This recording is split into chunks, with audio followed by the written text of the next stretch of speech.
Monsieur, bonsoir. Merci d'être nombreux à regarder cette émission. Nous nous excusons du léger retard. Il est évidemment dû, ou alors il est involontaire. Interpellé 48 heures après les événements survenus le 26 janvier 2019, le professeur Maurice Kamto, président national du MRC, Césaré Penekoka, Albert Zongan, Valsero, plusieurs cadres militants de ce parti, dont certains pris dans diverses régions du pays, sont détenus et jugés à Yaoundé. Selon l'avocat Sylvain Sop, qui dirige le collectif des avocats de la défense, pas moins de 8 chefs d'accusation sont retenus contre eux.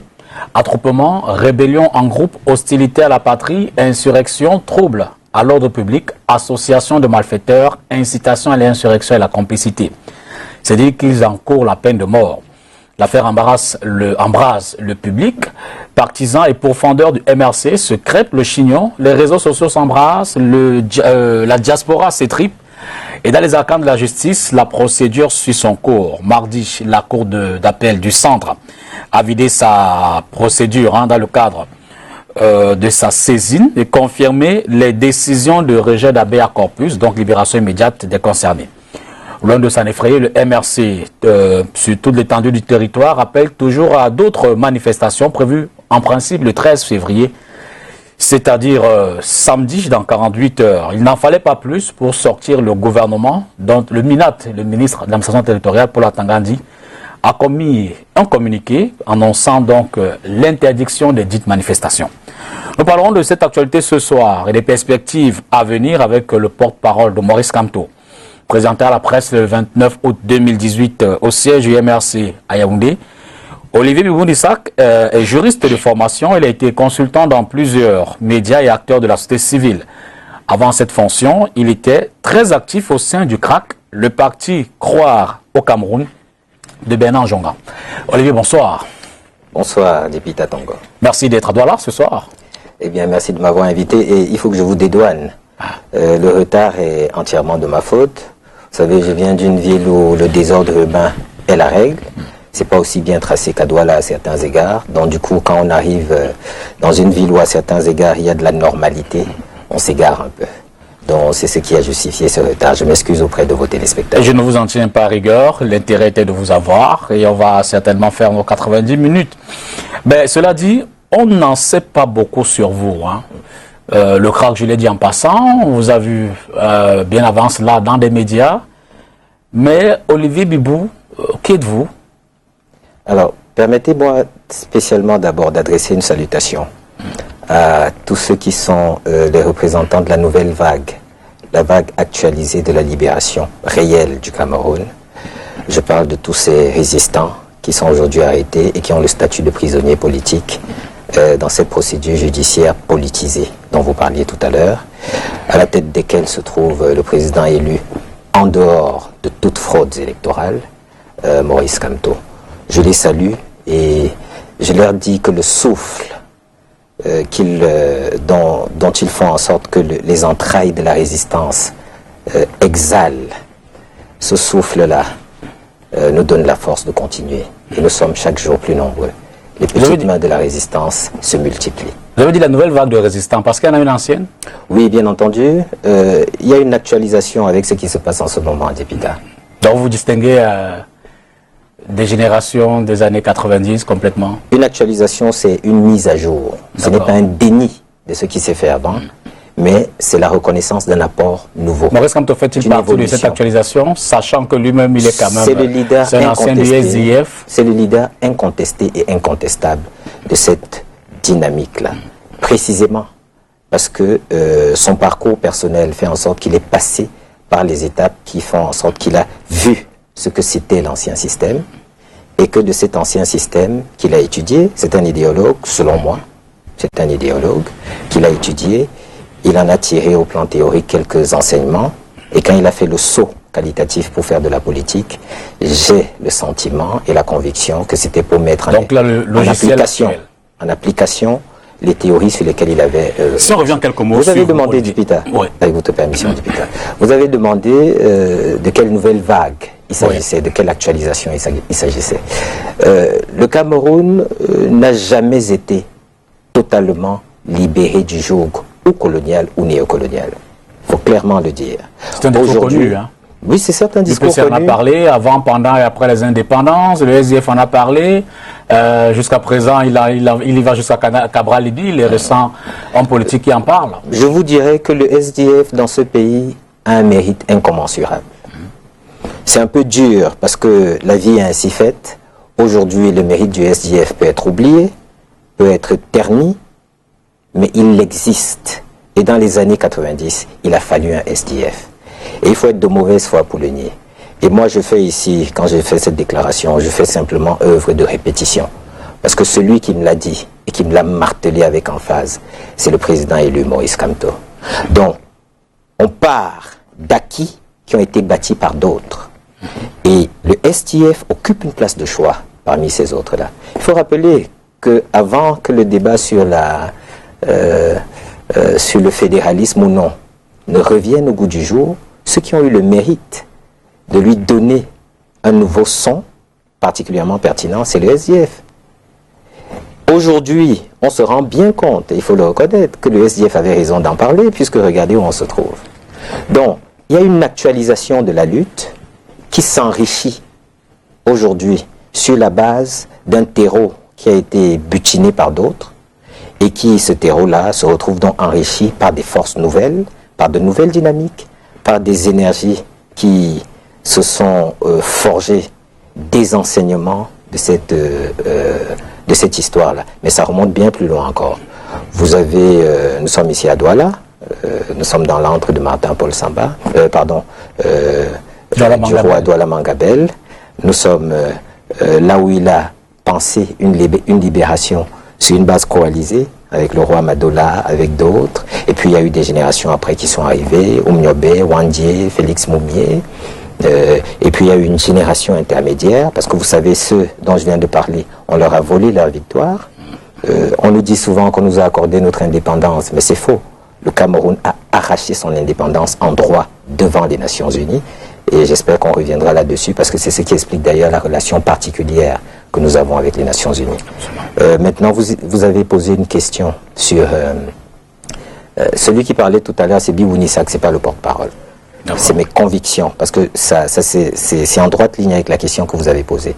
Parce que certains ont tendance à oublier qu'en effet, en août, lorsque j'ai été présenté comme un allié, un membre de la coalition, qui rejoignait à l'époque le candidat Maurice Kamto, avec sa spécificité. Et sa spécificité, c'était un militant de la société civile, profondément anti-néocolonialiste, profondément anti-franc CFA, qui a aussi une vocation identitaire très marquée, notamment sur les questions du kémétisme, et qui donc se retrouvait à apporter cette caution à Maurice Kamto, candidat.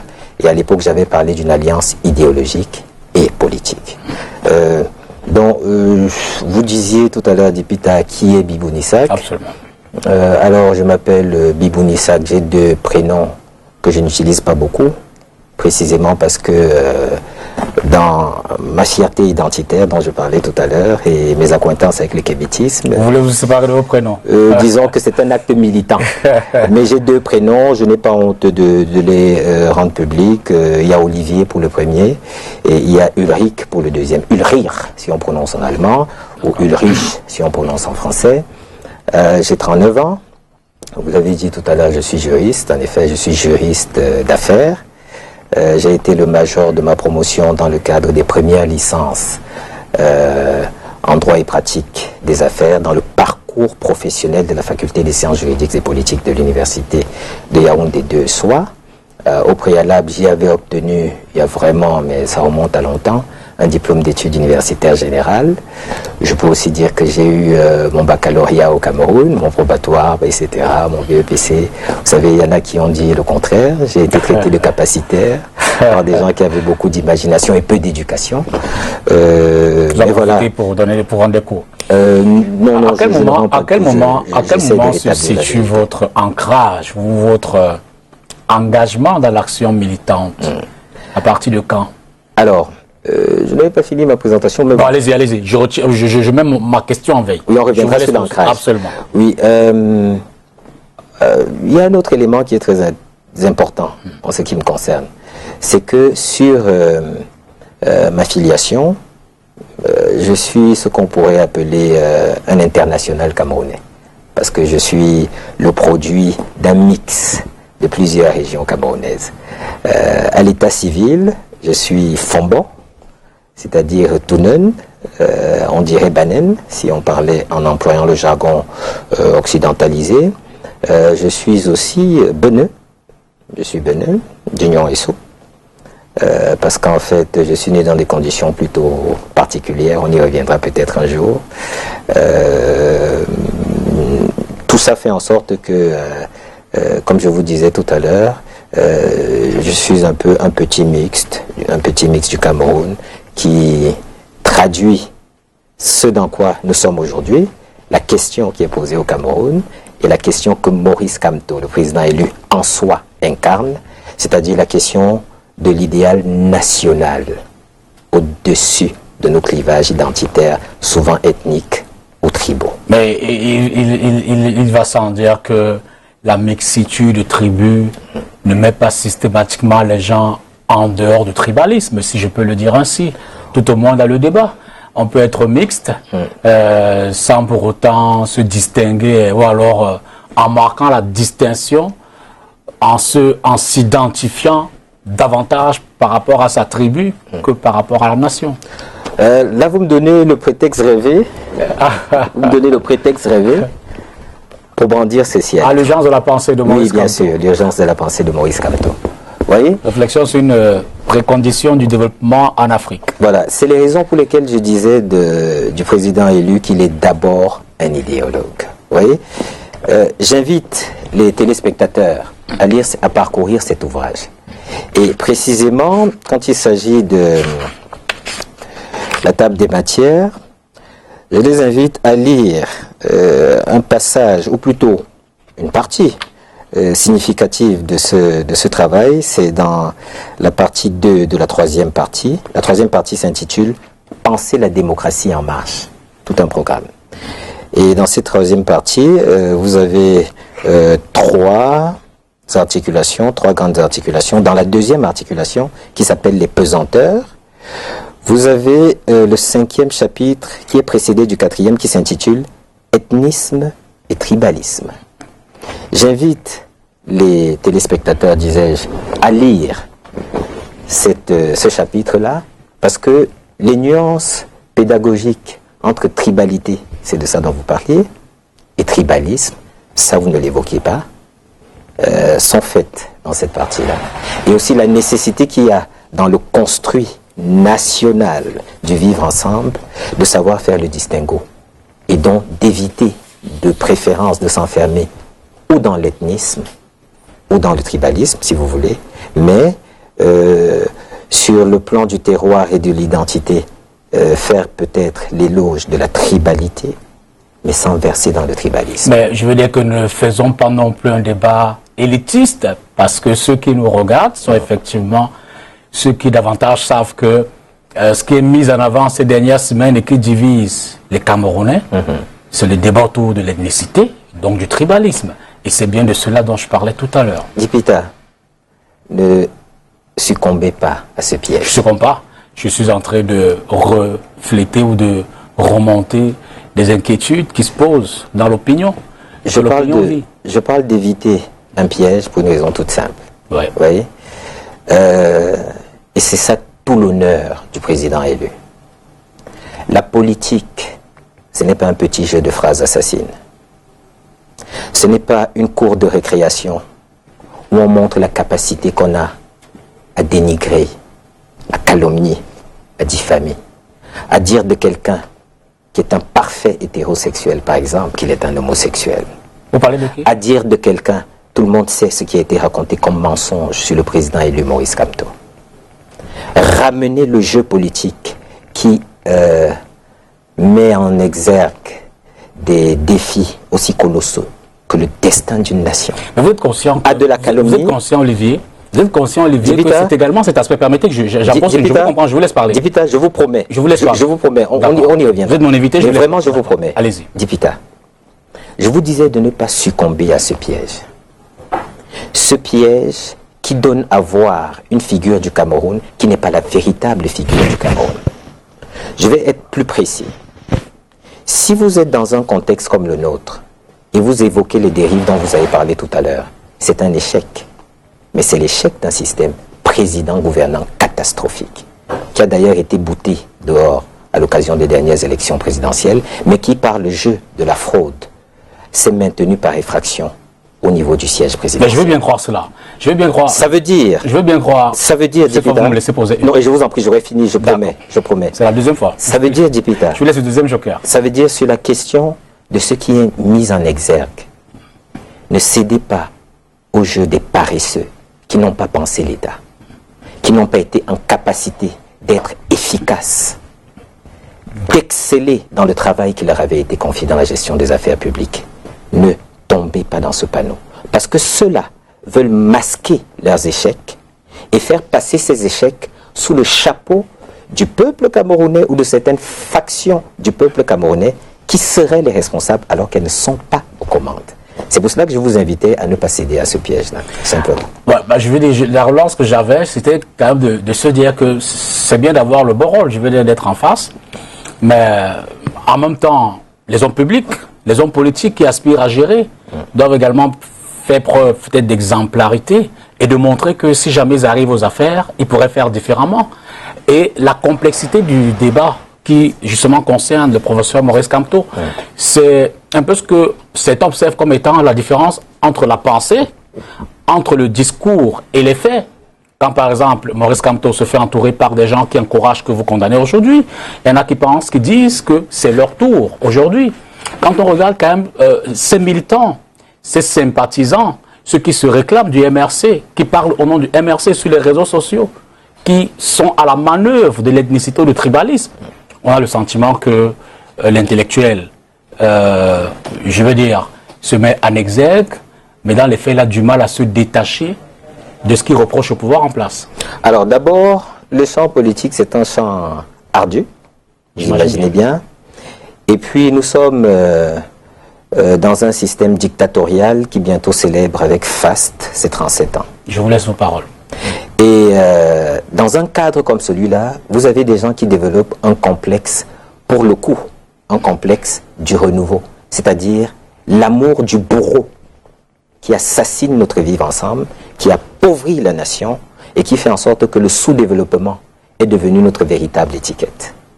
Ce renouveau qui s'incarne dans un régime qui se maintient par le jeu de la fraude électorale, du détournement massif des fonds publics et de toutes sortes de calamités que nous connaissons. Ça, ce sont les faits et c'est la réalité.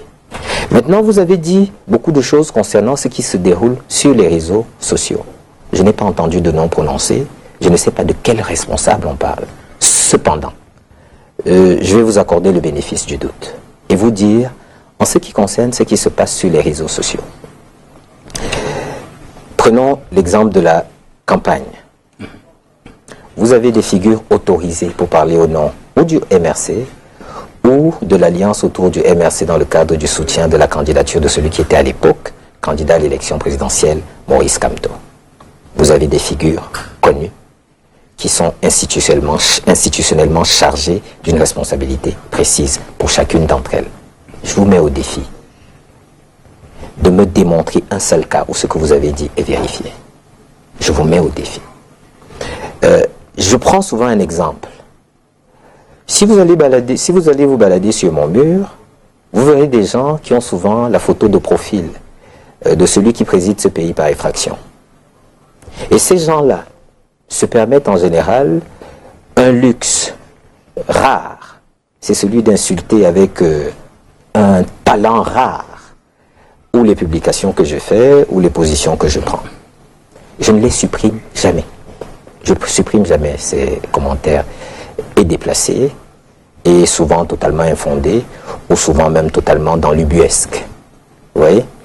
Mais je n'ai pas la faiblesse après ça d'aller dire que voilà, le responsable de X ou Y parti m'a insulté ou m'a calomnié simplement parce que quelqu'un utilise sa photo de profil. Ça se ramène à être un joueur dans une équipe de foot. Nous sommes la meilleure en ce moment, parce qu'on marque nos pénaltys, nous au moins.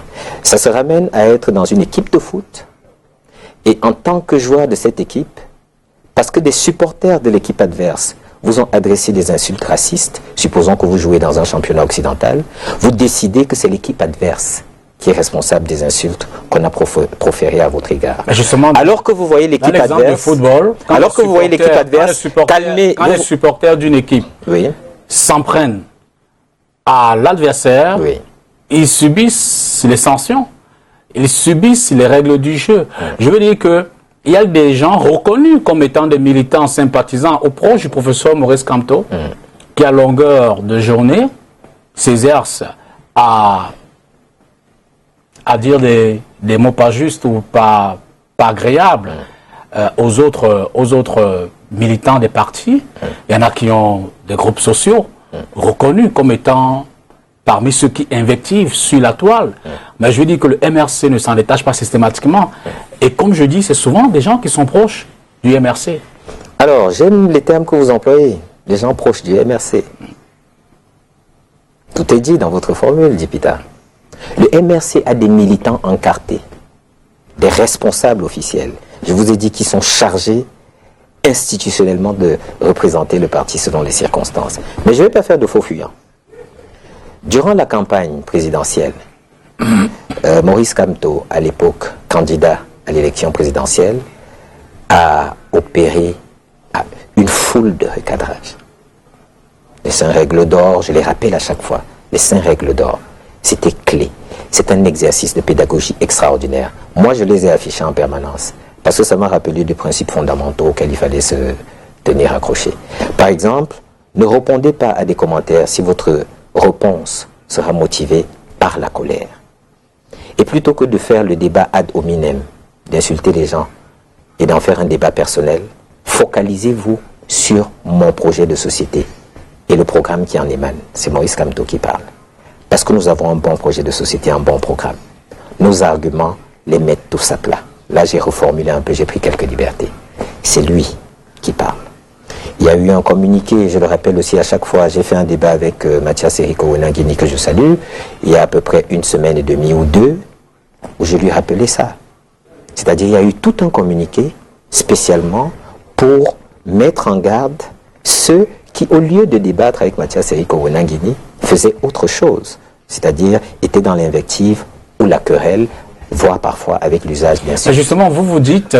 C'est le recadrage, dit Pita. Non, je suis d'accord, mais vous dites... Et c'est la responsabilité des leaders, c'est de recadrer, parce que les leaders ne sont que des êtres humains. Vous recadrez, oui. Vous dites, il y a des gens qui sont mandatés pour parler au nom du MRC et qui ne font pas tout ce qu'on décrit, mais en même temps, vous ne vous empêchez pas de détecter dans les autres partis ceux qui, vous parliez tout à l'heure par exemple, de l'échec du régime, sous-entendu que c'est eux qui sont responsables de la montée peut-être de l'ethnicité ou du tribalisme. C'est un fait. Mais je veux dire que... D'ailleurs, durant la campagne, nous l'avons démontré.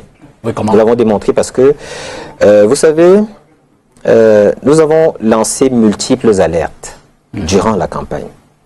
Moi, j'ai été mandaté par le président Maurice Kamto pour aller à chaque fois mettre en garde les nôtres contre ou des discours de haine ou des repliques. Vous étiez conscient que les boules puantes venaient de vous aussi? De partout. D'accord. Mais nous, on a balayé devant notre porte. Et je ne sais pas, député, je suppose que vous avez des enfants. Bien sûr, j'en ai 3. Moi aussi. Sauf que j'en ai moins que vous. Ou plutôt, j'en ai eu 3, mais la deuxième née est passée dans des conditions un peu douloureuses. C'était à l'hôpital central, dans une maternité. Elle est née vivante et fiable. On l'a mise dans une couveuse qui ne fonctionnait pas. Merci le renouveau. Et puis elle est décédée. C'est d'ailleurs un souvenir douloureux. C'est la première fois que je l'évoque publiquement. C'est pour cela que je disais, moi aussi j'en ai 3. Sinon, ils sont 2 qui sont là. Ma fille est née à 12 ans et son petit frère va avoir 10 ans bientôt. Vous savez, c'est le charme de la vie en famille. C'est que la vie en famille vous apprend une grande pondération. Il y a quelques jours, je discutais avec le président élu à la prison principale de Yaoundé. Il y avait un co-détenu d'origine nordiste qui est passé par l'entremise du professeur Alain Foguet pour poser une question au président élu. Et il a dit au professeur Alain Foguet, votre réponse ne me satisfera pas. Je voudrais entendre Monsieur Maurice Kamto me répondre en me regardant dans les yeux. Sa question, c'était tout simple. Est-ce que vous avez dit que vous n'avez pas enseigné les moutons au nord? C'était ça sa question. Et il se trouve que j'étais en conciliabule avec le président élu à ce moment-là. Et il a demandé au professeur Alain Foguet de conduire à lui celui qui posait la question. Au-delà d'avoir rappelé que c'est lui, en tant que vice-doyen, qui avait fondé la faculté de droit en Ngaoundéré, parce qu'il faut peut-être se souvenir qu'à l'époque, il n'y avait pas de doyen, et donc, qu'est-ce qualité de vice-doyen? Il était de facto le doyen. C'est lui qui a apporté au fonds baptismaux cette faculté. Il a dit quelque chose qu'il m'avait déjà dit et qu'il a souvent dit à son entourage. Il a dit, si vous n'aimez pas les gens, ne faites pas de politique, faites autre chose. Parce qu'il faut de la grandeur d'âme pour s'intéresser au destin des gens et essayer de l'améliorer comme ils sont. C'est très important parce que, Dipita, c'est la même chose avec les nôtres.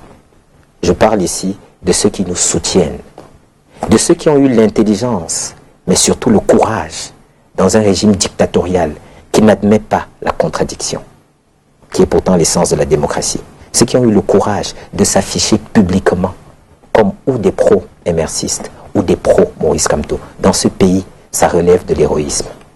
Ceux qui ont donc eu ce courage. On ne peut pas non plus avoir l'impression que dans cette volonté de les contenir, vous y parvenez vraiment, parce que si nous tous aujourd'hui on regrette ce niveau de débat violent, et vous le disiez tout à l'heure, vous reconnaissez que c'est dû à certainement toutes les parties en présence, ça veut dire que les partis en présence ont du mal à contenir leurs troupes, y compris les vôtres, puisque le débat est toujours en cours.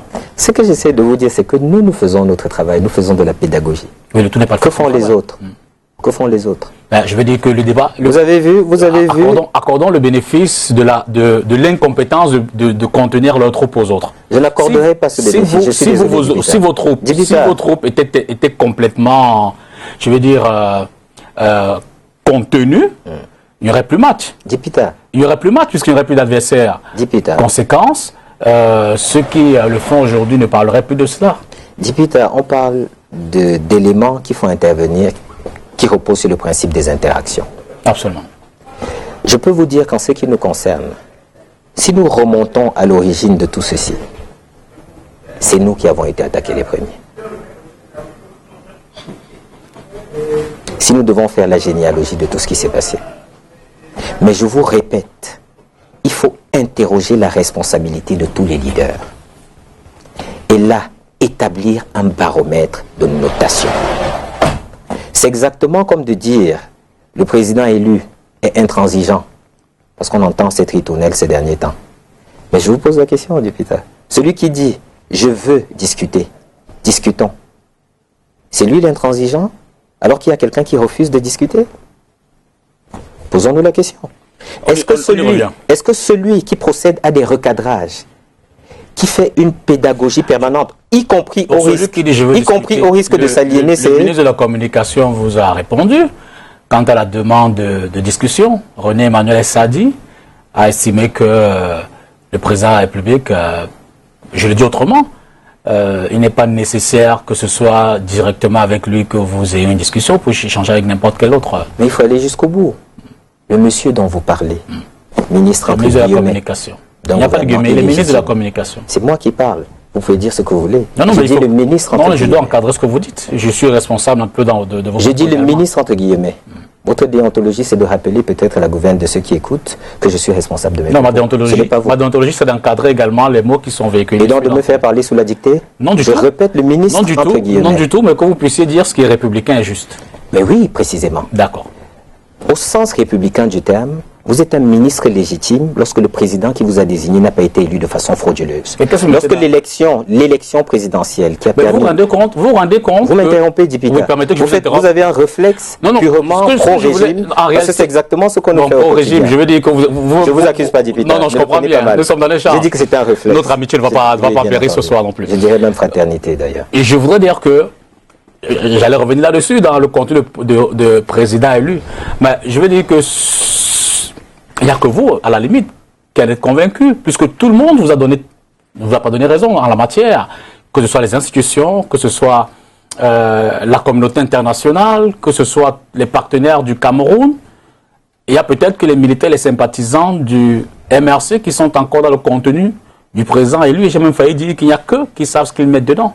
Mais, député, Vous observez mal l'actualité, on dirait. Certainement, je voudrais que vous me rafraîchissiez. Et ça vous arrive rarement. Peut-être dans ce cas, certainement. Dans ce cas, je l'ai donc bien observé et quelque chose a soit dû m'échapper, soit ne s'est pas produite. Celui qui revendique illégitimement une victoire ne se fait pas admonester comme le président élu Maurice Kamto se fait admonester en ce moment. On n'a pas tout ce déploiement extraordinaire. Vous savez, j'ai découvert que les troupes de la police camerounaise et de la gendarmerie camerounaise étaient exceptionnellement pourvues en termes de matériel et d'hommes. C'est tellement que les services de renseignement ont peut-être... Je voulais pas qu'on rentre dans les méandres de la justice, mais je veux dire que si... c'est un bien grand mot quand vous dites justice. Si on regarde ce qui se passe, vous êtes très généreux. Si les services se sont... Bon, je ne les ai pas vus, autant déployés, peut-être qu'ils ont des éléments suffisants, des éléments marquants, des éléments indéniables qui montrent que ceux qui ont appelé à manifester ont suffisamment d'arguments pour mettre le pays en branle. Vous avez commencé avec Dessy, et vous connaissez le charme Dessy. C'est pour ça que je dis... Nous sommes dans l'imaginaire, l'hypothétique. Je parle d'ici parce que comme l'affaire est encore au tribunal, bon, mais je voudrais quand même que... vous m'empêchez d'aller jusqu'au bout, député. Ok, je disais, lorsque vous avez ce déploiement de force, moi, à titre personnel, j'ai été émerveillé au sens propre du terme. Quand je suis, par exemple, arrivé il y a 2 jours à la cour d'appel de Yaoundé, à la cour d'appel du centre, où devait être normalement, où devait comparaître le président élu devant la cour d'appel, je vous promets, je me suis dit, si à chaque fois qu'on avait des problèmes d'insécurité, on pouvait bénéficier de la même attention de nos forces de l'ordre, je crois que l'insécurité serait réduite à sa portion congrue au Cameroun en ce moment. Je vous disais que ce genre de déploiement de force traduit quelque chose. La vérité qu'on nie avec des mots, les faits viennent la remettre au goût du jour. Et cette vérité-là, c'est dans l'attitude même de ceux qui nient cette vérité et qui, de toute leur force, par des mensonges éhontés. On a par exemple entendu, et c'est le sens de la question que vous avez posée tout à l'heure parce qu'on ne s'égare pas. Vous avez rappelé qu'un ministre, entre guillemets, a dit un certain nombre de choses. Le ministre, entre guillemets, dont vous parlez, il faut peut-être s'intéresser à lui. Ce ne serait pas mauvais. À titre personnel, j'ai commis une tribune libre dans le quotidien Mutation, c'était un 31 janvier 2017, parce qu'une chose catastrophique s'était déroulée au Cameroun. Un ministre d'un gouvernement légitime à l'époque avait pris la décision d'interdire le consortium.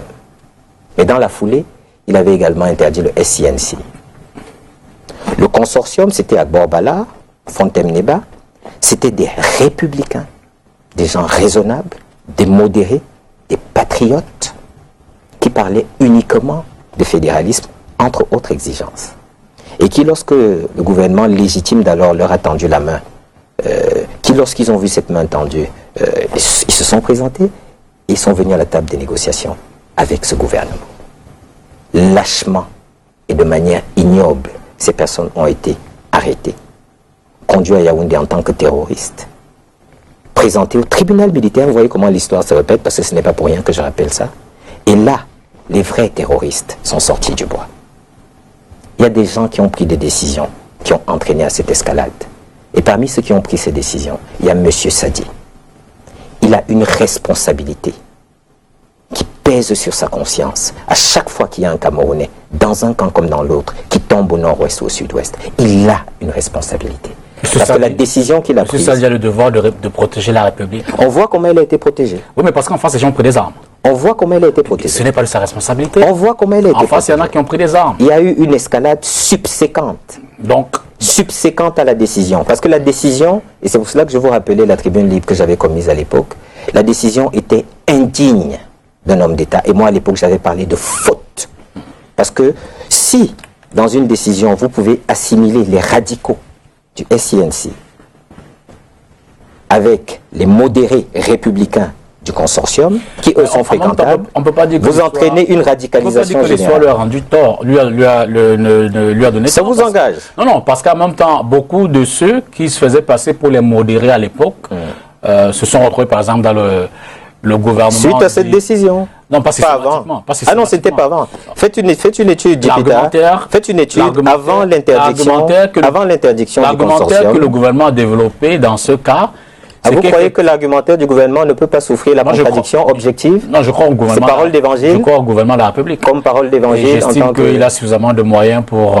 D'accord, ça vous engage. Alors, j'avoue que. Je vous laisse responsable de vos. J'avoue que juste après, on n'était pas rentré dans le fil de l'émission. D'accord. Mais non pas que l'échange n'était pas intéressant, maintenant on va y aller. Alors, dites-moi, quelle est la différence fondamentale qu'il y a entre le secrétaire national chargé de la communication du MRC et soit le porte-parole du MRC ou le porte-parole de Maurice Kamto que vous êtes? Qu'est-ce qu'on met dans le contenu de... Parce que vous savez, il y a eu une forme d'incompréhension il y a quelques semaines lors de votre dernière intervention dans l'émission Carte sur table que je présente tous les mardis, lorsque vous avez agréablement accepté de répondre aux questions depuis Yaoundé. On a eu la sortie de Sosten Médard Lipote, qui est le secrétaire national de la communication et qui estimait que vous avez eu comme, comme une usurpation le titre. Dipita, quand vous parlez de Sosten Médard Lipote, il faut rappeler que Sosten Médard Lipote est un docteur en sciences de l'information et de la communication. Donc je vous prierai de dire le docteur Sosten Médard Lipote. Le docteur Sosten Médard Lipote, qui est quelqu'un de bourré de talent et de compétences avérées, quelqu'un dont je n'oserais même pas approcher la stature de par le pédigré qui est le sien, est en effet le secrétaire national à la communication du MRC. Il se trouve que quand j'ai été désigné comme porte-parole, le docteur Sosten Médard Lipote est celui à qui j'ai présenté ma feuille de route. Nous avons pris un café dans un hôtel de la place à Yaoundé. Je ne citerai pas le nom pour ne pas faire de publicité, mais c'est au centre de la capitale, non loin de la primature. Et c'est là où j'ai déroulé humblement, à l'aîné qu'il est, parce qu'on se côtoie et on se fréquente depuis des années. Je lui ai humblement déroulé ma feuille de route. Je lui ai dit comment j'entendais mener mon travail, parce que dans l'entendement du désormais président élu Maurice Kamto, il y avait une conjonction dans le travail qui était... On a voulu dire qu'il n'y a pas péril à la demeure. Est-ce que vous pouvez me laisser répondre, Dipita? Je préfère qu'on rattrape un peu le temps que...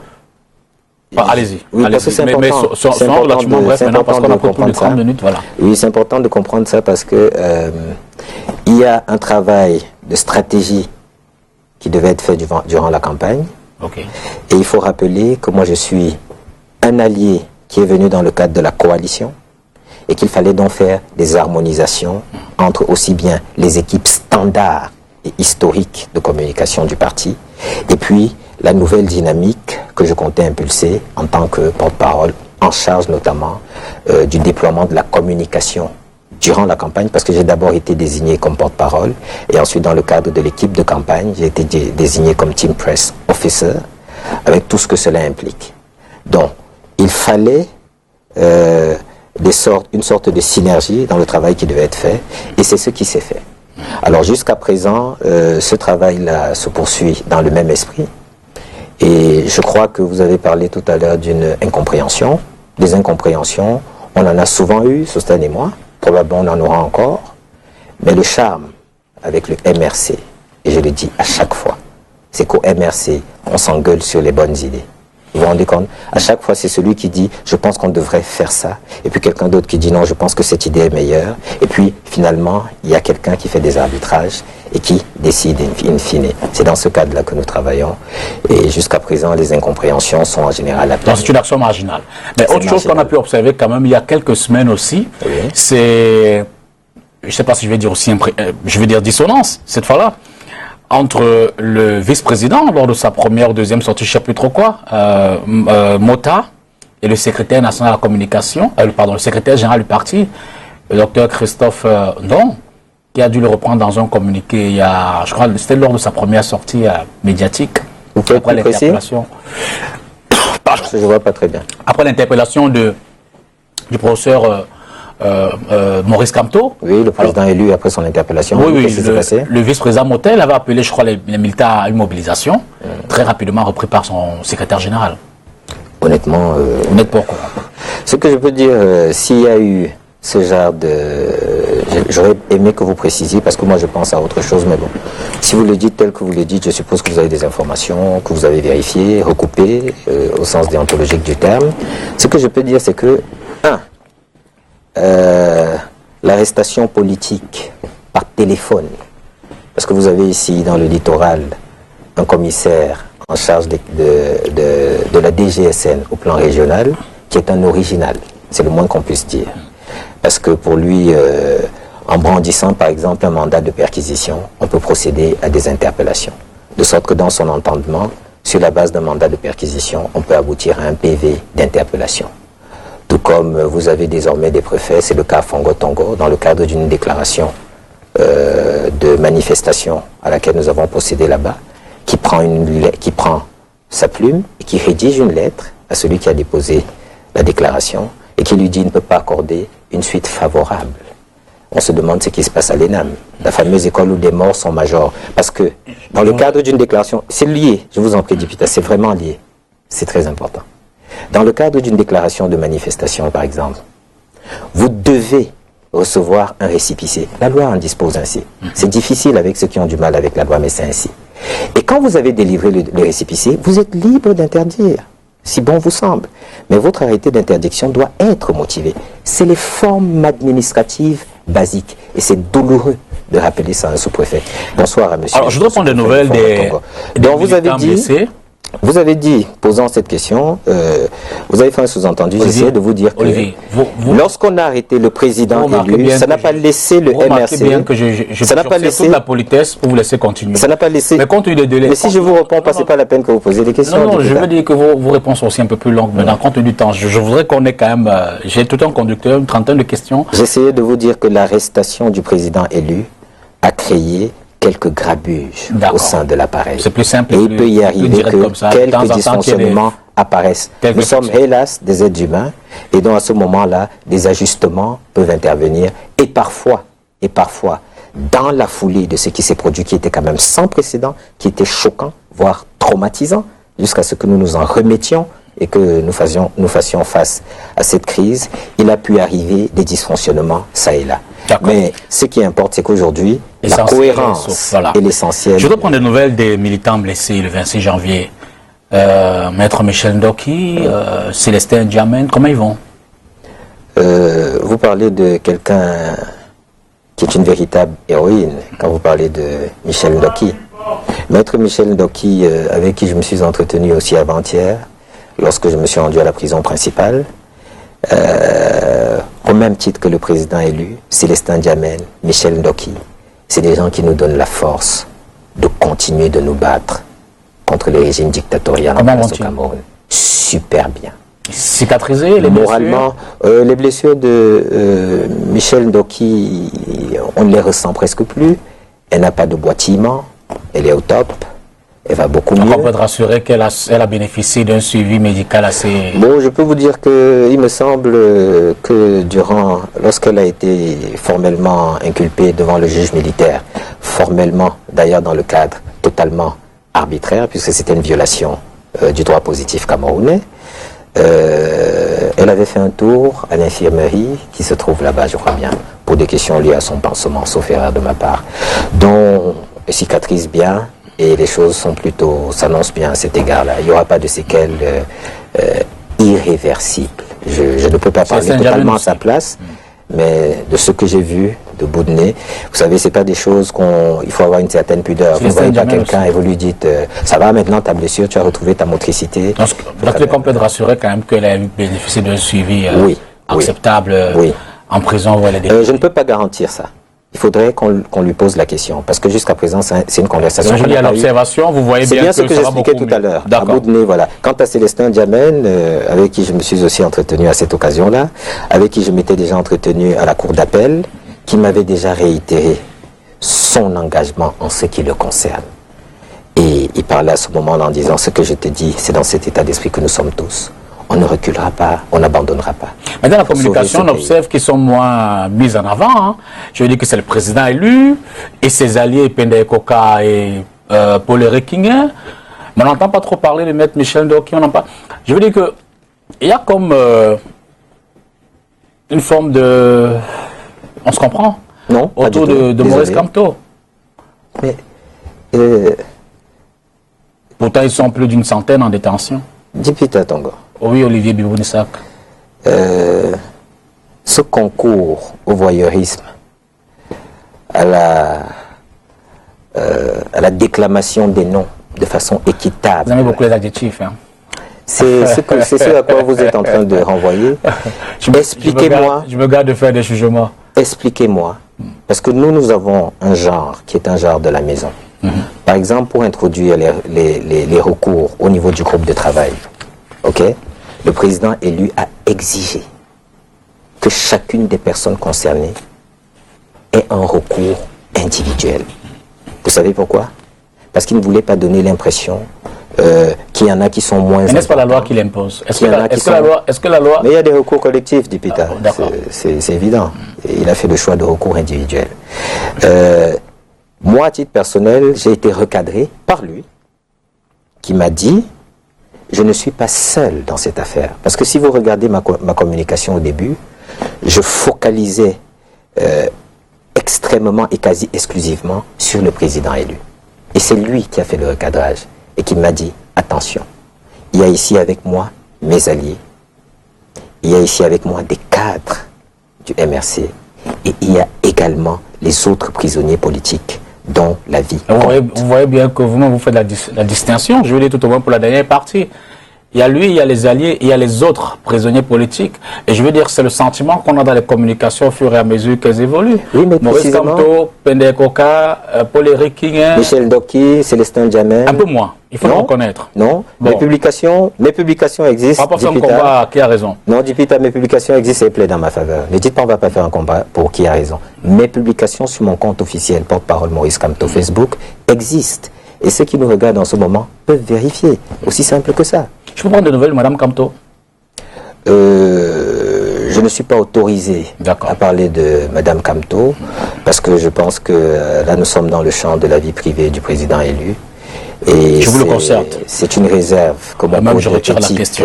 Alors, les personnes incarcérées, se disent-elles, ont-elles conscience, pensent-elles qu'elles ont enfreint la loi, ou ont-elles toujours cette même détermination à se dire qu'elles sont victimes du système?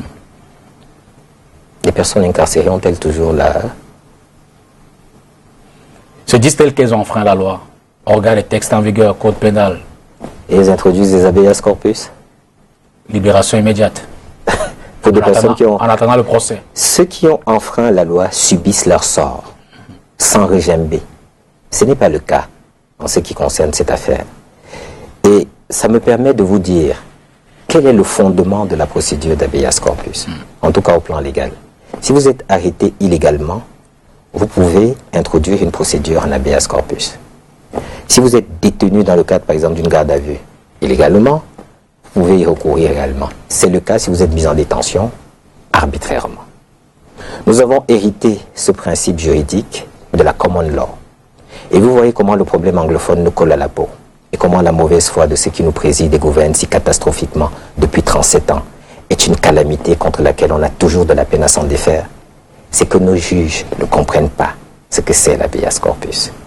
Ils ne le comprennent tellement pas que systématiquement, ils l'ont refusé à des personnes qui ont été arbitrairement arrêtées, arbitrairement placées en garde à vue et arbitrairement placées en détention. Ils se sont peut-être fondés sur les motifs. Non, Dipita, arrêtez avec les peut-être. Trouvez les faits. Si vous n'avez pas les faits, ne dites pas de peut-être ou Non, ne mais dites pas je de veux si. dire, vous le disiez tout à l'heure. Il y a eu demande de manifestation Oui. qui n'ont pas été accordées. Et les gens sont allés manifester. Tout au moins pour cela, on peut estimer, on peut comprendre qu'ils soient arrêtés pour répondre de ces faits. Dipita, il n'y a Maintenant- pas eu demande de manifestation qui n'a D'accord. pas été accordée. D'accord? Qu'est-ce qu'il y a eu? La loi dispose qu'il y a déclaration. Il y a eu déclaration, Et d'accord? lorsqu'il y a une, disons par exemple, interdiction de manifestation, il faut que notification soit immédiatement faite aux intéressés. Non. En l'occurrence, Il faut, que le récépissé soit immédiatement remis. Non. L'interdiction peut... là, on a eu des cas où le sous-préfet... Dipita, je le vous en prie. Oui, Je permettez. vous en prie, Dipita. Oui, permettez. Je vous en prie, On a eu des cas où le sous-préfet... je voulais vous remet le épargner la peine récépissé. de vous fourvoyer. Je voulais Oui. vous épargner de vous fourvoyer. Non, non, C'est ce que je me fouvoie pas. Je veux dire, on va pas jouer à ridiculiser l'autre. Il y a eu des cas où le Je joue sous... rarement à ça. Vous faites une déclaration, le sous-préfet vous donne le récépissé, il est arrivé des moments où, à l'heure de la manifestation, il va vous dire, où vous recevez d'un commissaire, le sous-préfet vient de signer l'interdiction donc l'interdiction n'est pas immédiate non plus. Elle peut se faire à tout moment, même après que la manifestation déclarée ait été accordée. Ok. Je peux vous instruire sur ce que dit la loi? Dites ce que vous avez dit, ne dites pas que vous m'instruisez. Ok. Bon. Lorsque le sous-préfet a délivré un récépissé, parce que je parlais de l'interdiction dont vous avez parlé. C'est pour ça que je suis allé directement à l'épisode de l'interdiction. D'accord. Hélas, pour vous et pour le sous-préfêt dont vous semblez cautionner les dérives... Oh, ne me jugez, faites pas des jugements. Je veux dire, je suis rien de la sauce pour parler comme au Cameroun. Est-ce que je veux répondre, député? Allez-y. Le sous-préfet, s'il veut interdire la manifestation... Je vois la nuance qu'on fait. Prend un arrêté d'interdiction. D'accord. Qui, il se trouve, est motivé. Ça veut dire que la loi encadre les conditions d'interdiction des manifestations. Et l'interdiction de manifestation, c'est l'ultime recours. Mais je ne vous enseigne rien, vous savez. Plus nous sommes dans l'échange. Non, non, Dipita, faisons un peu de pédagogie. Attendez. Vous m'empêchez d'aller jusqu'au bout. Et du coup, je vous disais que l'interdiction, c'est vous avez l'habitude des médias, mais je veux dire que sur l'instant, c'est moi qui invite. Nous sommes dans l'échange. L'interdiction, c'est l'ultime. Nous sommes dans l'échange. L'ultime mesure que le Olivier, nous sommes dans l'échange. Avant, il y a la réorientation au niveau, par exemple, de l'itinéraire. Ce qui nous oppose dans le cas, c'est le timing de l'interdiction. Je croyais que vous m'interrogiez. Vous dites ce qui nous oppose. Je ne croyais pas qu'on débattait. Je croyais que vous m'interrogiez. On débat aussi, hein, on échange. Ok. Allons-y. Donc je vous disais simplement, à ce niveau-là, la loi a été violée. Et je vous le dis, député Tongo, si un jour vous avez déclaré une manifestation et vous avez un sous-préfet qui vient l'interdire sur le site de la manifestation, sans brandir un arrêté préfectoral, parce que l'encadrement légal en amont qu'il y a permet que vous puissiez éventuellement introduire des recours en annulation de cette décision. Il y a une logique dans les délais qui sont... Le 5e avait interdit par arrêté les manifestations du MRC. Ah bon?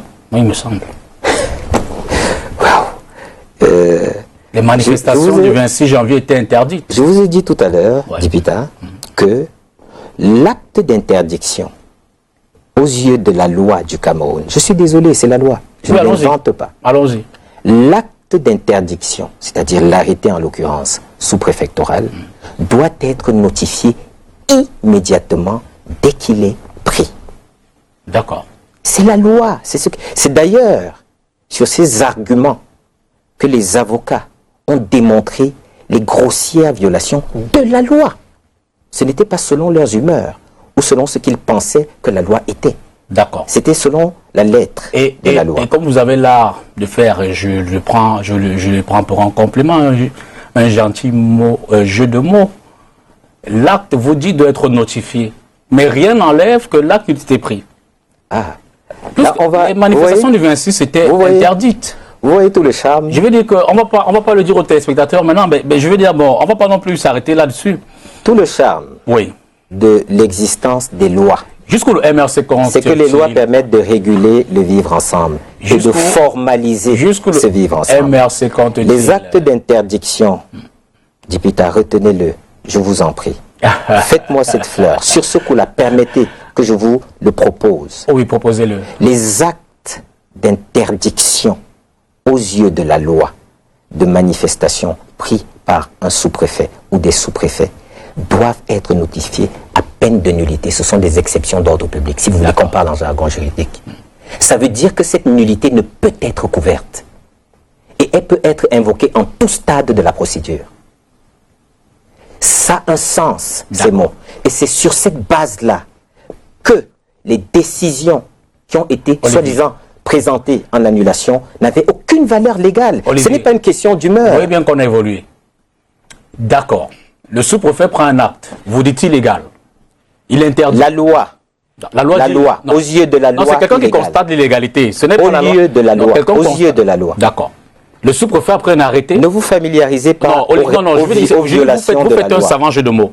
Non, non, non. Le sous-préfet... C'est un jeu de mots factuel, c'est les faits. Le sous-préfet a pris un arrêté interdisant la manifestation. Illégalement. D'accord. Mais je veux dire que il faut que le juge administratif vienne constater l'illégalité. Mais en attendant que ça arrive, vous n'allez pas manifester. Je vais dire que ce n'est pas vous la victime qui allez...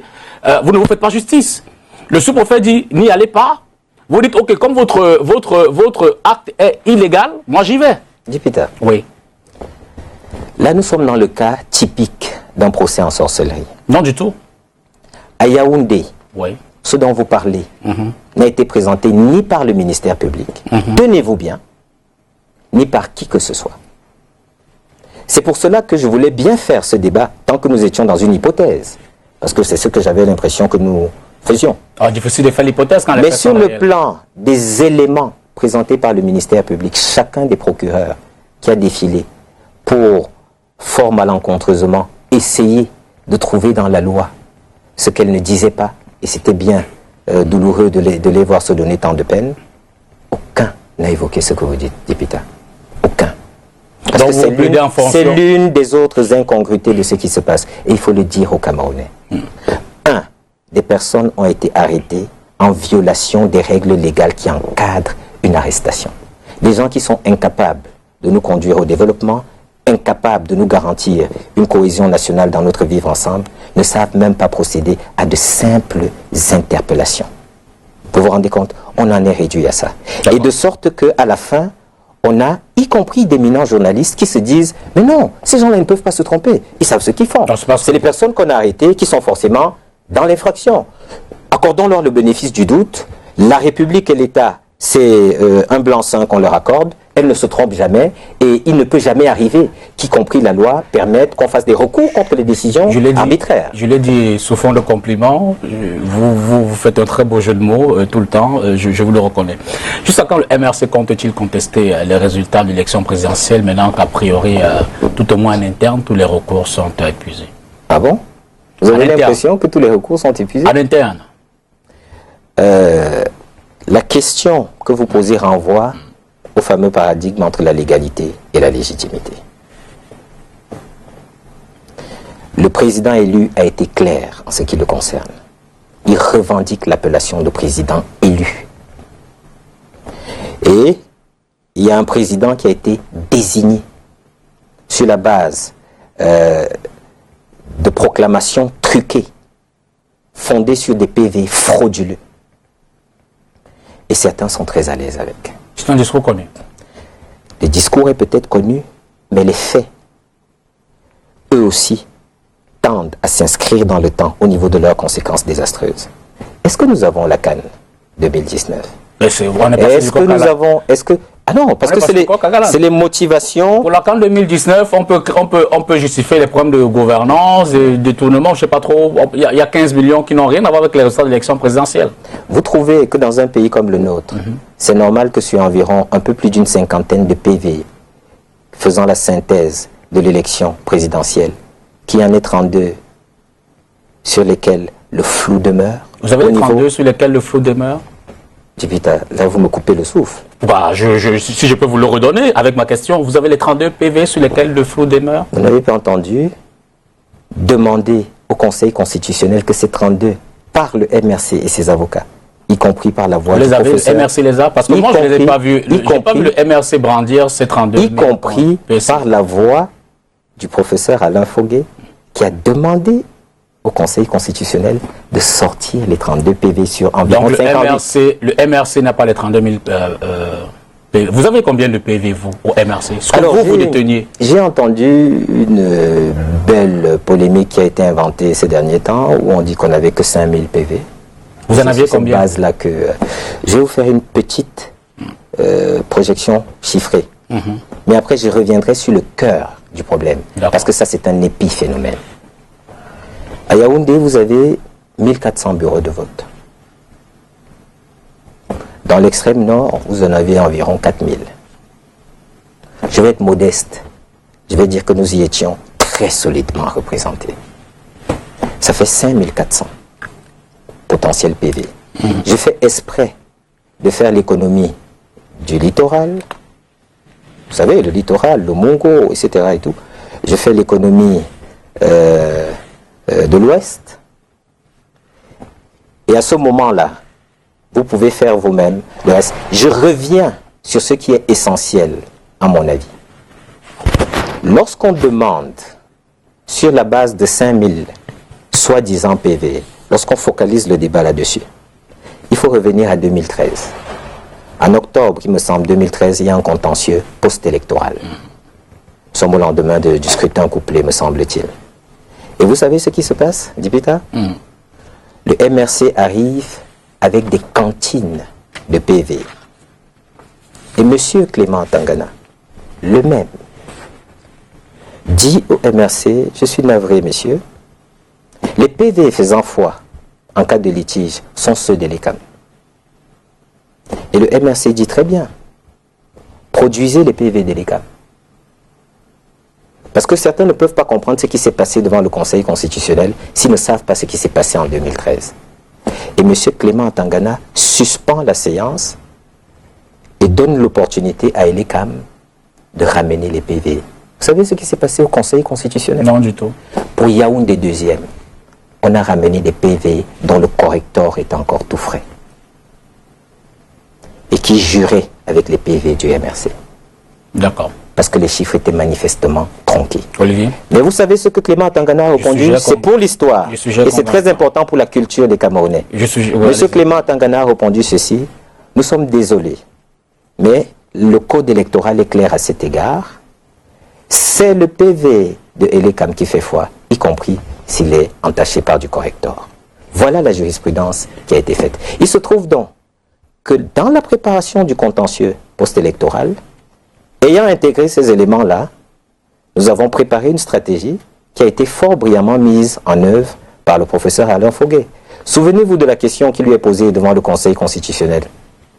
Vous avez le président du Conseil constitutionnel qui s'étonne en demandant au professeur Alain Foguet, mais où avez-vous eu ces procès-verbaux? Où avez-vous eu ces chiffres? D'accord. Olivier? Et là, le piège s'est refermé. Je veux juste noter qu'en 2013... Et ça, la communauté internationale en 2013, on n'a pas eu conseil constitutionnel, mais soit dit en passant. Mais bien entendu, c'était la Cour suprême. Oui, et c'est M. Clément Tangana qui était en charge du contentieux post-électoral. Vous l'ignorez pas. Vous l'ignorez pas, essayons d'être bref. C'est M. Clément Tangana qui était en charge de vider le contentieux post-électoral à la Cour suprême. Il est 22h10. C'est vrai que j'ai demandé à Ringando qu'on ait une légère rallonge qui va nous accorder, mais ce serait bien que... alors, ma question demeure malgré toute la démonstration faite en plus de 3 minutes. Juste pour savoir, même si tout cela vous a été, combien avez-vous de PV, vous, au MRC? Je ne prendrai pas de gants pour vous dire, nous ne vous répondrons pas aujourd'hui. D'accord. Cependant, je vous promets, vous le saurez bientôt. Soyez juste un peu patient. Nous avons quelques bottes secrètes et dans les contentieux que nous préparons à plusieurs échelons, nous ne les sortirons pas toutes. Pardon.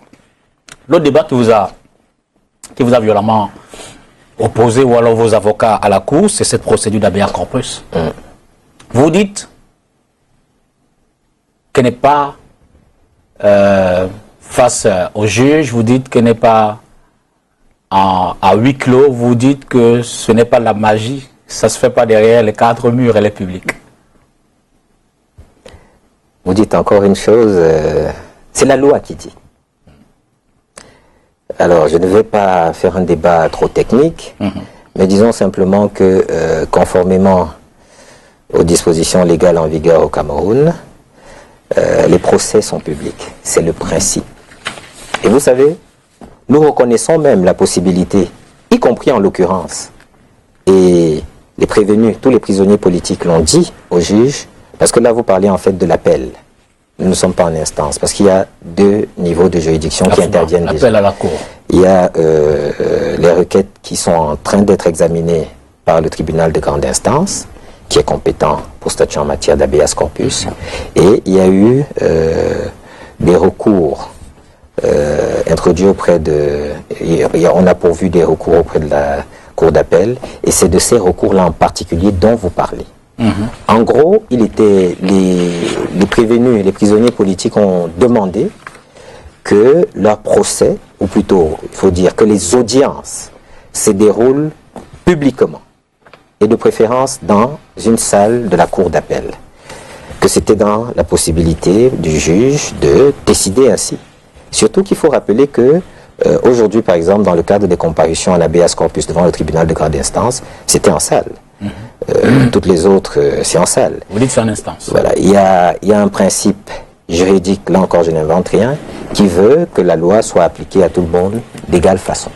Alors essayez de m'expliquer comment dans la même affaire, il y en a qui sont jugés en salle dans le cadre d'audience publique, et dans la même affaire, on trie 7, pas plus. On trie 7 et on décide que eux, ces 7-là, tout se fera en catimini et à huis clos. Je ne peux pas répondre à cette question, député, mais la loi, en tout cas, elle, y répond. Soit vous harmonisez pour tous, eh bien, soit vous faites exceptionnellement pour tous. Les prisonniers politiques, eux, en ce qui les concerne, ont simplement dit « Nous avons été accusés, entre autres, d'outrage à la patrie, ou plutôt d'hostilité à la patrie, eh bien, que la patrie, que le peuple camerounais, qui est supposé être notre victime, nous voit comparaître et entendre les débats. » Pour, par exemple, le professeur Alain Foguet, il a dit, je le cite, « Il faut que la violation de mes droits par Martin Barganguélé soit su. » Il a dit nommément. Il y a d'autres noms qui ont été cités. Vous voyez? Parce qu'il faut que les gens sachent ce qui s'est déroulé dans cette affaire, à savoir qu'un parti politique qui, par effraction, a mis à la tête de notre pays une gouvernance et une présidence illégitimes, a, en prenant le maquis de l'instrumentalisation de nos institutions publiques de façon généralisée, décidé de régler des comptes politiques à un adversaire qu'il avait manifestement dépassé. Alors, c'est l'histoire de quelqu'un qui prend un pénalty. Je prends votre réaction. D'accord. Il s'agit de Maître Haché Nanini, qui a fait une sortie média cette semaine.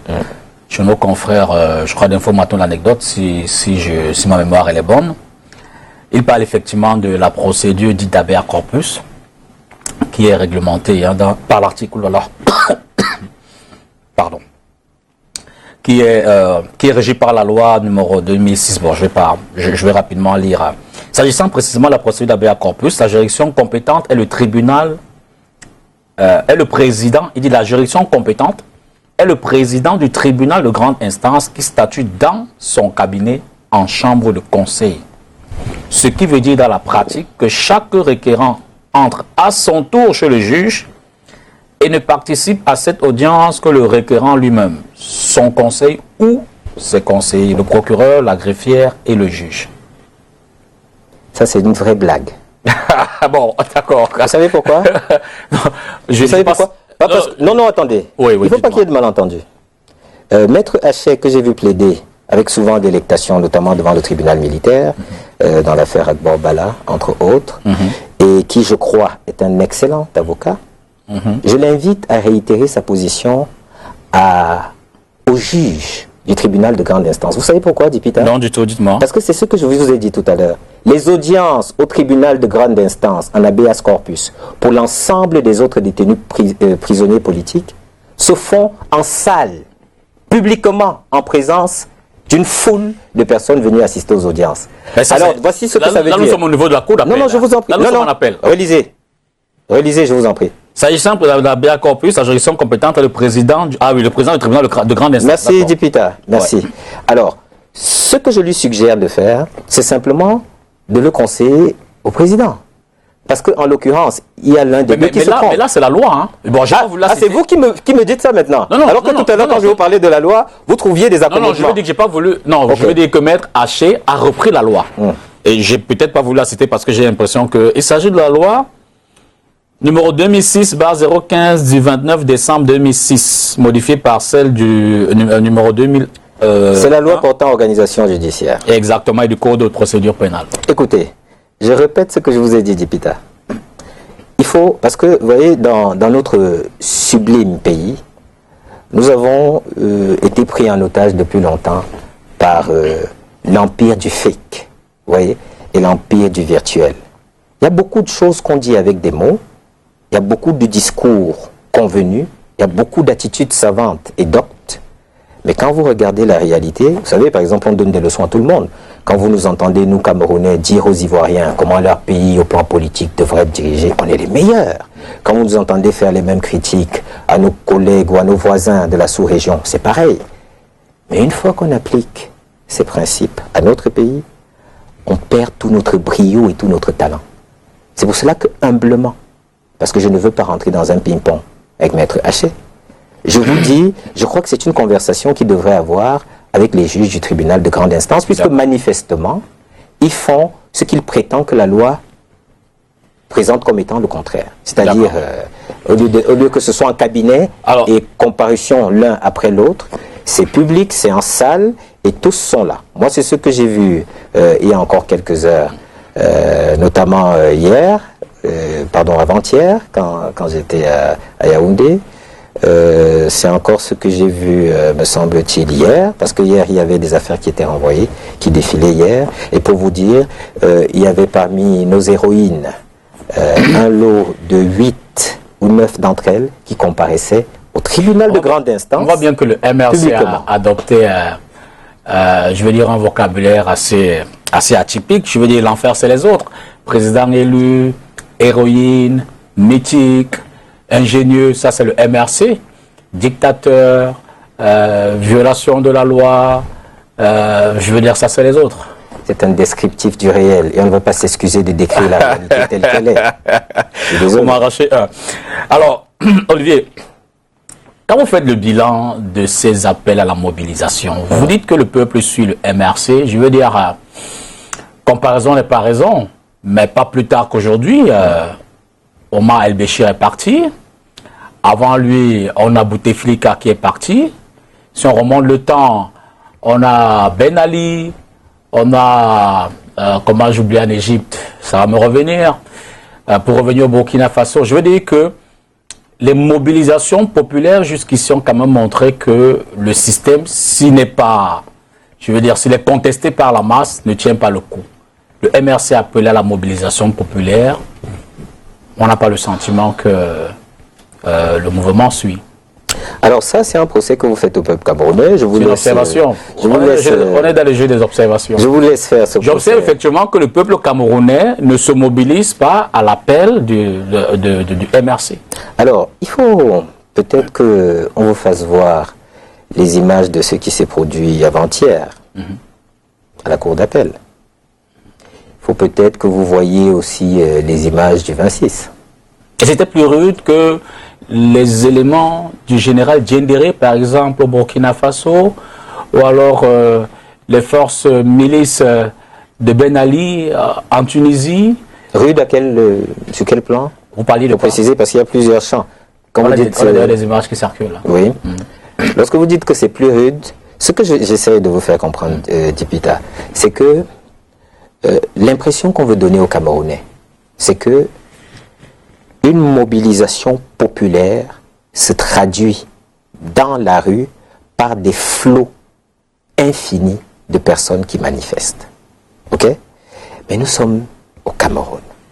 Et je vous disais tout à l'heure, tout le mérite de ceux qui franchissent le pas, pour, y compris au plan de l'activisme politique, exercer les droits politiques et civiques qui sont les leurs, dans le cadre notamment de manifestations pacifiques. Nous, on ne fait pas ce procès aux Camerounais. On sait que c'est un travail pédagogique. Et le nombre que nous avons pour chacune des mobilisations que nous avons faites nous honore, nous en sommes fiers. Donc vous dites que vous allez passer. Vous allez atteindre le point critique, mais en attendant... L'avenir nous dira, ne présumons de rien. Donc vous comprenez que pour l'instant, le mouvement n'est pas suivi. Mais je voulais attirer votre attention sur un trait de caractère typiquement camerounais. Ici, à Douala, en l'espace d'une journée, 5000 nouveaux adhérents ont été comptabilisés dans les rangs du MRC. Un samedi.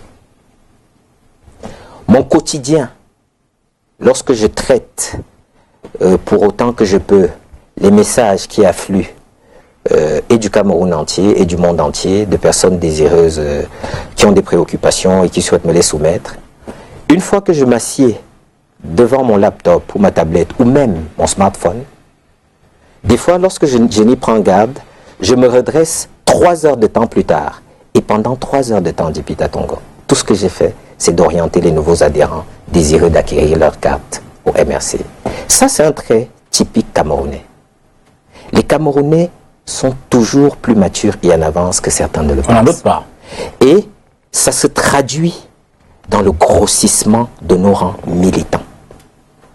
Et dans ces rangs militants, croyez-moi, nous avons de la matière. Donc vous dites que pour l'instant, à partir de ces démonstrations, 5000 au quotidien, mais je veux dire que pour l'instant, ce n'est pas encore la masse critique capable d'inverser la tendance. Nous ne sommes pas ici pour vous faire part de ce que nous attendons, de nos mobilisations ou de comment nous comptons les orienter, etc. C'est des questions stratégiques qu'on n'évoquera pas publiquement. Mais je réitère ce que je vous ai dit. Ceux qui viennent sont honorables. Ils ont le courage d'afficher leur engagement et de faire preuve d'héroïsme dans ces situations-là. Eric, est-ce qu'on peut prendre la première photo sur celle qu'on a prévue partager avec notre ami Olivier? Olivier, elle n'est peut-être pas trop claire. Hein? Voilà une photo. Vous reconnaissez les personnes dessus. On peut regarder sur l'écran, là, il est plus... En veste, en costume, c'est le professeur Maurice Kamto. Ah oui, le président élu, on l'ignore pas. Ça va de soi. Vous voyez les autres? J'arrive pas. Excusez-moi, j'ai... En chemise orange, Mathieu Youbi. Je le regarde un peu. C'est Mathieu Youbi? Oui, chemise orange, pantalon noir, c'est Mathieu. Cette photo a été prise quand, s'il vous plaît? Ici à l'extrême, elle ne date pas d'hier. Hein. Est-ce que vous pouvez m'expliquer le contexte de la photo? Que je termine des présentations.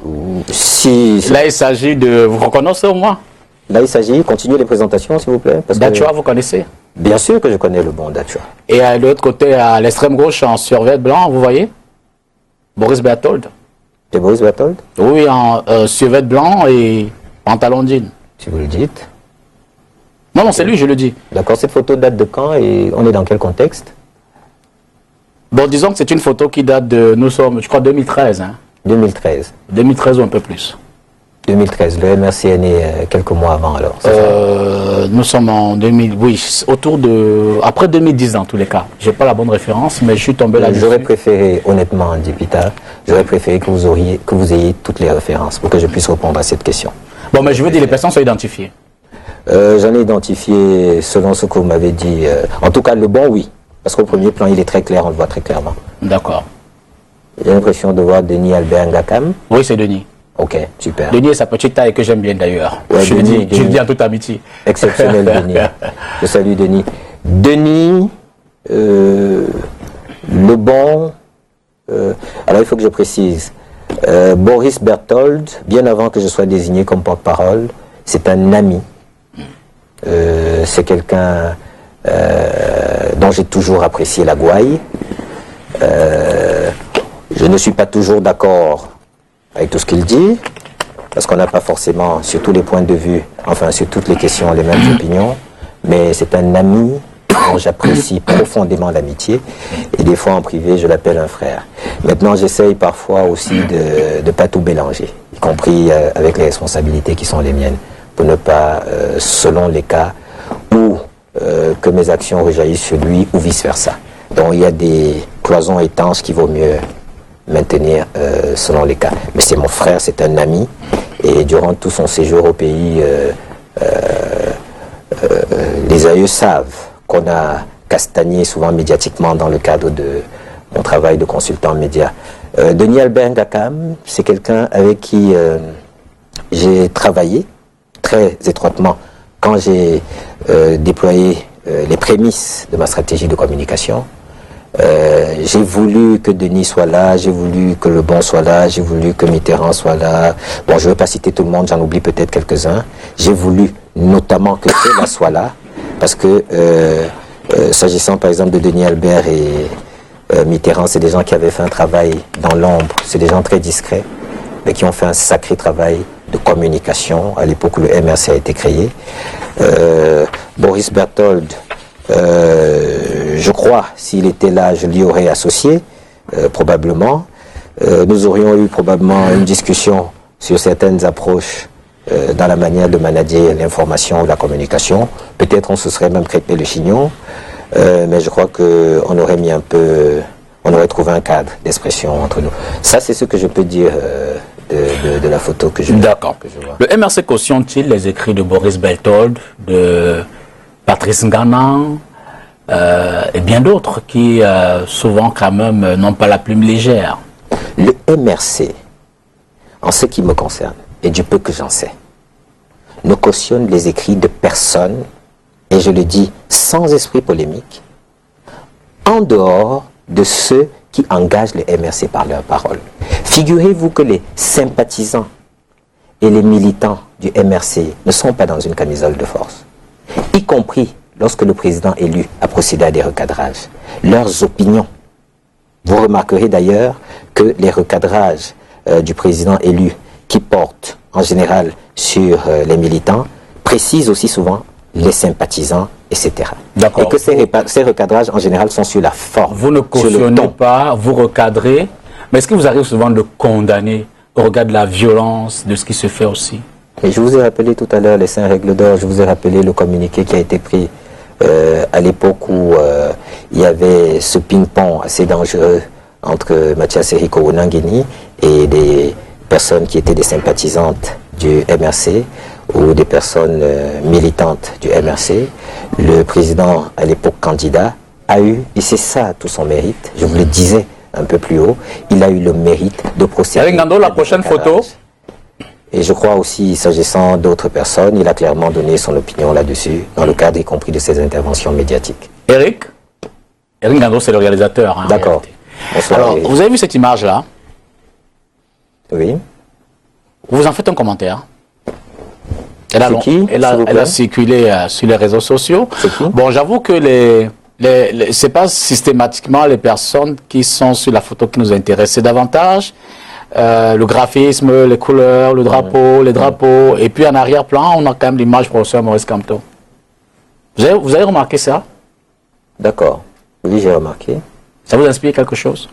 Ce que ça m'inspire, c'est rien du tout. Parce que je ne sais pas ce que vous voulez me faire dire. Si des gens prennent une pause devant un portrait de Maurice Kamto, alors s'engage Maurice Kamto. Si ça sera pour sur les réseaux sociaux, c'est le sous-entendu. Sur les réseaux sociaux, il a circulé, je l'ai lu souvent évidemment dans mes recherches, des informations qui parleraient d'un rapprochement éventuel entre le mouvement de l'Ambazonie qui demande la sécession dans le sud-ouest, la BAS, donc la brigade anti-sardinate qui du côté de l'Europe là-bas a d'ailleurs proclamé son soutien au président Maurice Kamto, président du MRC. Il faut aussi rappeler qu'elle a proclamé son autonomie et son indépendance à l'égard du président élu. Il faut aussi le rappeler. D'accord, oui, je le rappelle.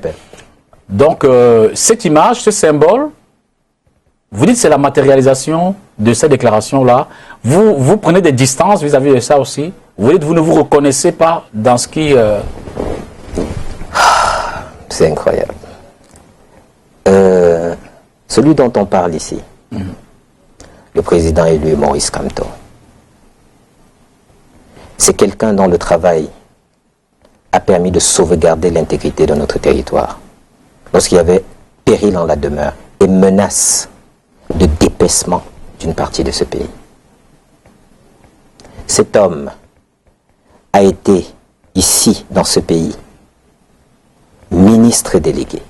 Vous savez, à l'époque glorieuse, où être un ministre, par exemple, se ramenait à restaurer l'intégrité territoriale du Cameroun, et non pas à l'époque où être ministre se ramenait à jeter de l'huile sur le feu au nord-ouest et au sud-ouest, y compris parfois dans son propre village, et à répandre la haine et la détestation entre les Camerounais, et à danser pendant que le feu des maisons en flammes brûle. Parce qu'en tant que ministre, ce feu dans son village vous permet de rester à votre poste. Évidemment que tout le monde lui reconnaît cette grandeur-là. D'ailleurs, ça me rappelle une belle formule. L'autre chose aussi, c'est que... Ça me rappelle une formule du président élu Maurice Kamto, disait le président a déshabillé l'agrégé. Vous savez, ce jour-là, j'ai écouté le professeur Joseph Oona, j'ai écouté l'émission. Je me garderai de porter une appréciation là-dessus. Parce que de toutes les façons, mon code d'honneur fait en sorte que je me souviens que c'est l'un de nos enseignants en soi, et dont il y a des limites que je ne franchirai pas. Mais j'avoue que j'avais été assez étonné, pour dire le moins. D'accord. Y compris lorsque on cite des articles et on se fourvoie pour un juriste, c'est impardonnable. Mais, je vous disais tout à l'heure sur la question concernant le président élu Maurice Kamto, son patriotisme est inattaquable. Ça, c'est incontestable. Et c'est les rares moments dans lesquels je perds un peu de ma contenance. Lorsque le vice insulte la vertu. Parce que c'est dans cette civilisation que nous sommes aujourd'hui au Cameroun. Vous voyez, ce qui se passe aujourd'hui au Cameroun, c'est que vous avez quelques mérites, vous ferez la une d'une certaine presse spécialisée qui ne peut pas aider les citoyens à être des observateurs avertis, de meilleurs citoyens, qui comprennent le jeu politique, les enjeux incommensurables auxquels notre pays sont confrontés, mais qui vont exciter les bas instincts, de sorte que lire un journal, ça se ramène à faire des ragots. D'accord. Il y a quand même des choses... Comment vous expliquez-vous cette prise en 108, je vais dire ça comme ça. Le président élu, c'est un patriote dont le patriotisme est sans tâche. Sur les réseaux sociaux. Pardon? Quelle appréciation faites-vous de cette prise en sandwich dont est victime Cabral Libby? Ça dépend de qui le prend en sandwich. Vous parlez de quoi? Je ne comprends pas. Sur les réseaux Prendre sociaux. en sandwich, soyez plus précis, je vous en prie. Alors Cabral Libby, il est la victime, je vais le dire comme ça, de quelques personnes sur les réseaux sociaux qui n'hésitent pas à le passer au savon. Je ne répondrai pas à cette question, je vous inviterai à répondre à une que moi je vous pose, même si c'est une question de rhétorique. Je la prendrai, je verrai si je dois répondre, je la raverai. Vous savez le nombre de sandwichs dans lesquels on me passe et après dans lesquels on me mange? Mais vous n'avez pas été candidat à l'élection présidentielle. Non, ça va de soi. Ah. Mais vous ne parliez pas du candidat à l'élection présidentielle, sauf Cabral Libby. C'est maintenant que vous faites la précision. Comment fait-on quand on parle de Cabral Libby? On ne parle pas du candidat à l'élection présidentielle, mais quand on parle de Camto, on parle du président élu. Comment, je veux dire? Je veux comprendre. Je dis, quand vous parlez de Cabral Libby, vous dites que ce n'est pas le candidat à l'élection présidentielle. Mais quand vous parlez de... Oui, Olivier Boubou. C'est à quoi vous jouez? Je joue à rien. Abject. Je joue à rien. Vous faites une petite ritournelle qui a, sur les réseaux sociaux, abouti à des incompréhensions catastrophiques. Si aujourd'hui, pour certains Camerounais, ils ne se parlent plus de façon courtoise, c'est parce que des gens qui voulaient faire du buzz, attirer l'attention ou sur leurs médias ou sur leurs émissions, ont inventé ce genre de raccourci, monté en épingle à cheveux des questions. Est-ce que vous pouvez m'expliquer quel est le rapport entre une question que vous posez sur Cabral Libby, qui est un ami et un frère, et à qui, si j'ai des choses à dire, je dirai directement?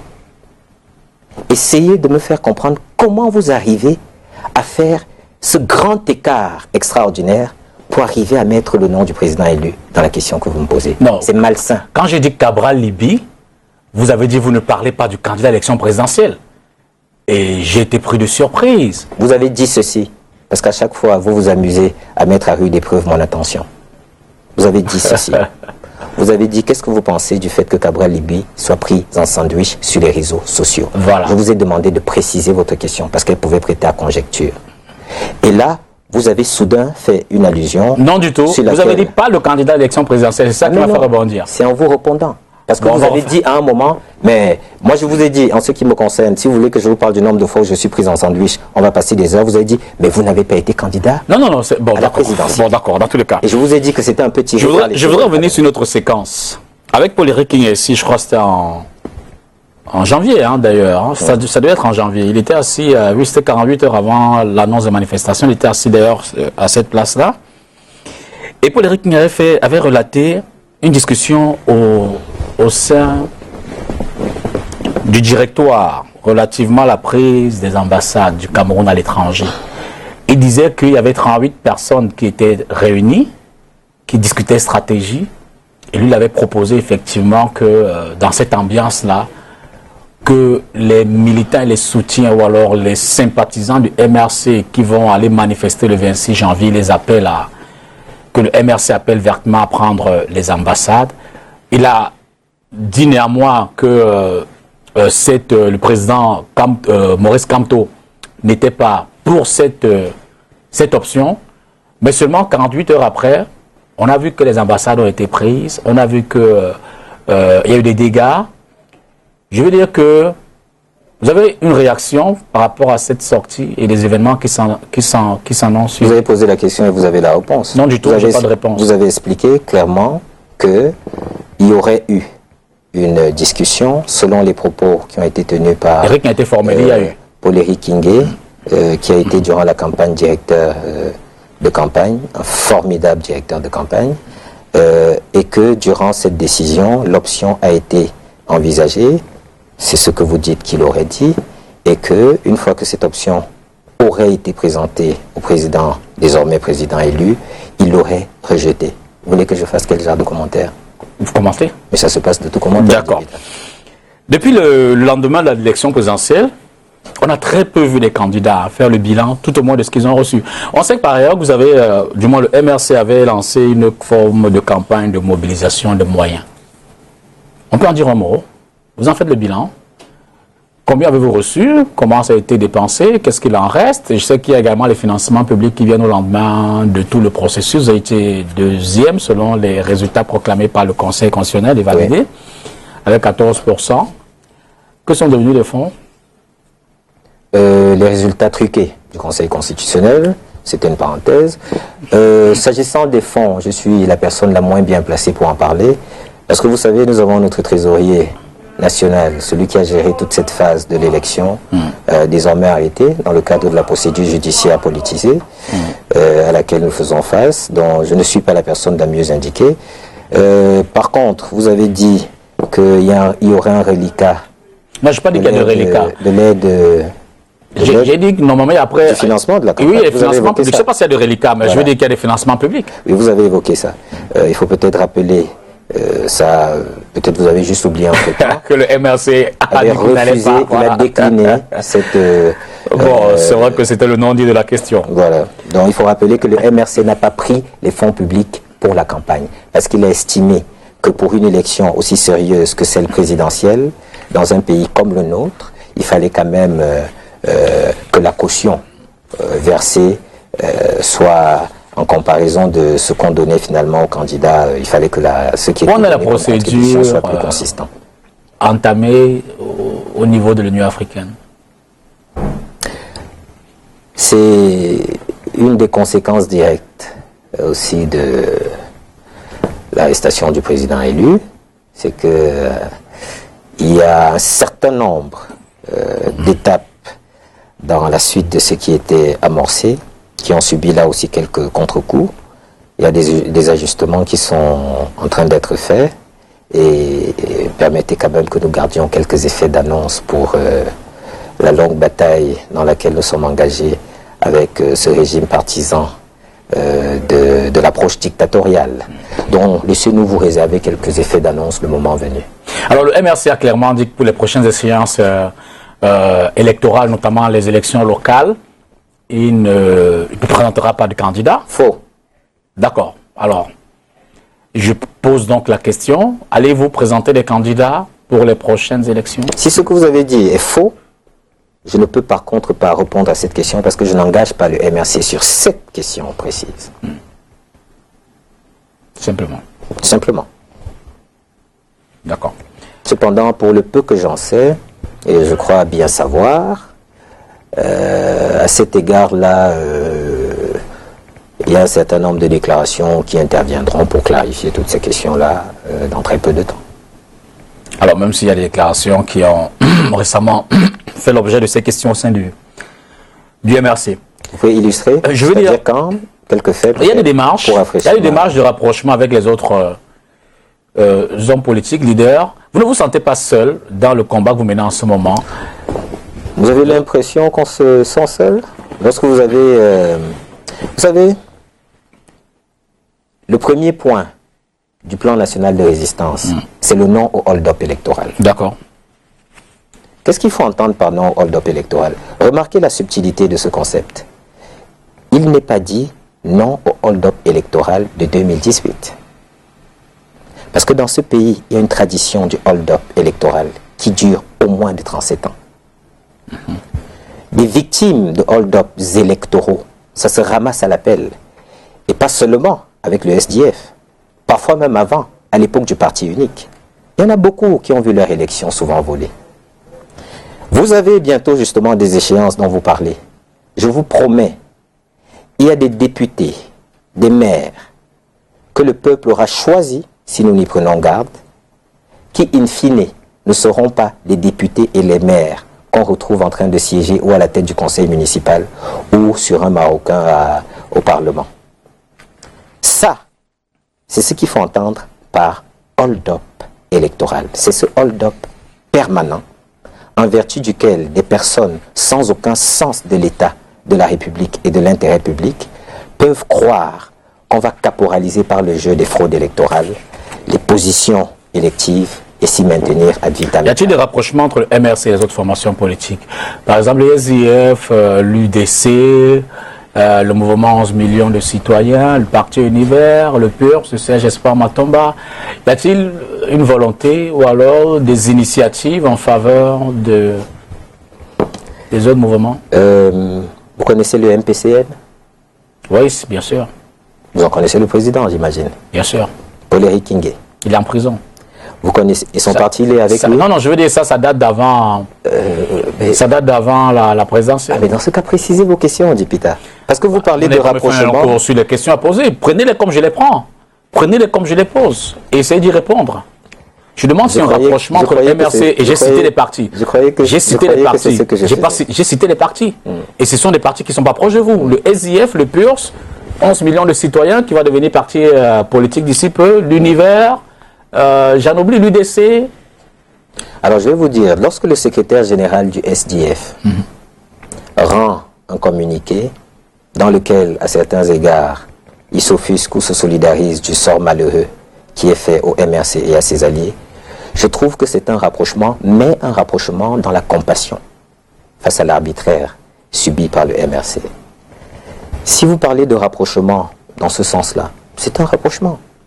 Si vous parlez de rapprochement politique, idéologique, je vous répondrai qu'il y en a déjà eu. Et c'est sur ce socle-là qu'un pénalty a été marqué au plan électoral. Y a-t-il des rapprochements idéologiques, politiques avec le SIF, l'UDC, c'est les partis que j'ai cités. Le PUR, je vais les reciter à nouveau. L'AFP...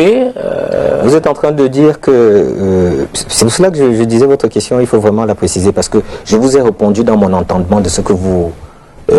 et c'est pour ça que j'ai évolué après votre réponse. J'ai parlé de rapprochement politique, puis vous avez distingué de rapprochement d'affection.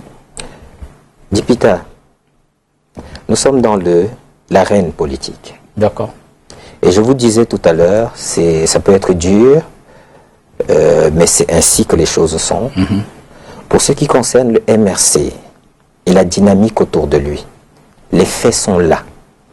Cette dynamique est une dynamique aujourd'hui qui opère en vecteur, en catalyseur majeur. Donc il n'y a pas d'autre dynamique qui peut, je veux dire qu'il n'y a pas d'autres personnes qui peuvent, d'autres partis, d'autres mouvements politiques qui pourraient venir s'associer. On peut maintenant se mettre à faire des hypothèses. J'ai remarqué que vous aimez les si. Bon, on peut commencer nos phrases avec des si. Allons-y. Et là, on peut allons-y vers l'hypothèse. Si le SIF vient, par exemple, dans cette dynamique, vous direz non?